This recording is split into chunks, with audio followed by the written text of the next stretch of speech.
Badan Gizi Nasional, BGN, memastikan program makan bergizi gratis, MBG, tetap berjalan selama masa libur sekolah. Program ini menyasar seluruh peserta didik serta kelompok rentan 3B, yakni ibu hamil, ibu menyusui, dan anak balita.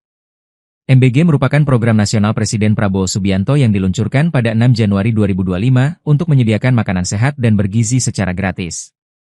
Kepala Biro Hukum dan Humas BGN, Hairul Hidayati, menegaskan distribusi MBG tidak berhenti meski sekolah libur.